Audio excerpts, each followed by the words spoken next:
Today we are introducing biodiesel into the heating oil to create a bioheat. We are increasing our blends of biodiesel into the heating oil to create a higher blend which will reduce our carbon footprint. I represent a company back in Massachusetts called the Nazara Group, who happens to represent the National Biodiesel Board, which is a not-for-profit organization that represents the entire biodiesel community nationwide. My role with the National Biodiesel Board is to crisscross the country and speak with refiners and pipelines, terminals and distributors and the consumers that they sell their products to educate them about the benefits about biodiesel. Not too many people bought into this. They thought that this was a pipe dream that would never happen. Call it a popular mechanics type story that would never materialize. Well, if you fast track 25 years later, it's gone from a 25 million gallon a year business to a 3 billion gallon a year business. I do try to be environmentally conscious and purchasing items where you'll see it's cleaner or it can process through the systems in our fields a lot easier than stuff that has a lot of chemicals in it. As we all know, there's a lot of issues that we've created over the years that have been detrimental to the planet, and it's just a really good idea for many companies to try and tackle that problem that we have, and doing it with the biodiesels and burning cleaner energy is a big start to go in the correct direction. So Taylor Energy offers bioheat to its customers. It's a renewable fuel that doesn't cost extra money. It brings us to that point where Connecticut needs to be carbon neutral. You don't have to have new equipment. It will work with your current heating system. There are a number of feedstocks which can be used to produce biofuel, biodiesel, bioheat. And one of the feedstocks, so to speak, the component of that is soy-based biodiesel. And that does come from the key corn states, the Midwest soy states where soy is grown and proliferates. But here in Massachusetts, we have another feedstock, which is used cooking oil. It's not backyard biodiesel. This is a highly refined product. It has to meet certain specifications. And if you held up a container of biodiesel, it's pristine. It's easy to say what it is, and it's a lot easier to say what it's not. And what it's not is raw vegetable oil. So you can't go into your local supermarket and buy even the best olive oil and put it into a vehicle. So what happens is biodiesel can be made out of any fat and oil. The primary source at this time has been soybean oil. It can be canola oil, it could be yellow grease, recycled restaurant greases. And these are the products that would go into a biodiesel plant, into a chemical alteration called transesterification. It's a very simple process.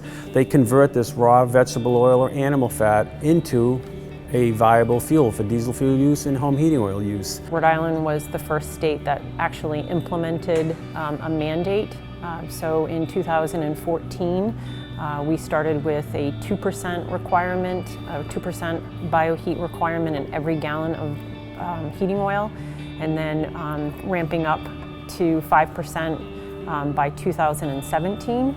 Right now, if you were to sample any heating oil in the market, you would find at least a 5% blend of biodiesel in that gallon of heating oil. We actually have statutory goals as far as our carbon emissions and reducing the amount of greenhouse gases by certain percentages. Essentially, it doesn't require replacing whole heating equipment. It's a simple modification, and we can blend safely anywhere up to 20% right now, with the goal of hopefully getting to that 50%. In Rhode Island, we also have a great company that is utilizing waste restaurant oil to convert it into biodiesel. The idea originated in 2006. It was one guy with an interest in being environmentally friendly and heating his home in a way that was cheaper than what he was currently doing. But he ended up making biodiesel in his basement to heat his home. And Newport's a restaurant town, so the feedstock for making biodiesel is waste vegetable oil. There's no shortage of waste vegetable oil in a restaurant town. We actually make our biodiesel from waste vegetable oil solely. From out back of what are now almost 4,500 restaurants from Maine on down to the Connecticut-New York City border, we collect waste vegetable oil from behind these restaurants. Then the name of the game at that point is to clean the feedstock up to really become the input for making biodiesel. The reality is this fuel is biodegradable, non-toxic. It has chemical properties that will burn much, much cleaner than conventional heating oil. This industry is based on homegrown family businesses and multi-generational family businesses, and it would be a shame if we didn't help preserve that really special, beautiful relationship that has existed for decades. It is definitely our future in society today of reducing greenhouse gas emissions, and the biodiesel is a clear solution to that problem. It means that they're going to be burning a much cleaner fuel, more environmentally friendly fuel, and reducing greenhouse gas emissions. There's many reasons why biodiesel is still stuck in a lot of levels. Number one, it's at this point in time been reliant upon tax credits. And right now, the way policy is in Washington, D.C., there's kind of a roadblock right now.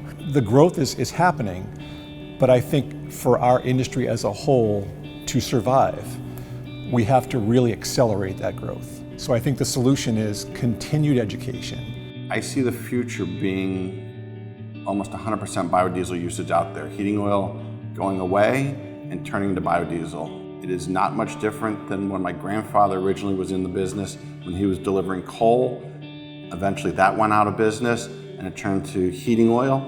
Now it's my turn. I'm changing from heating oil to biodiesel.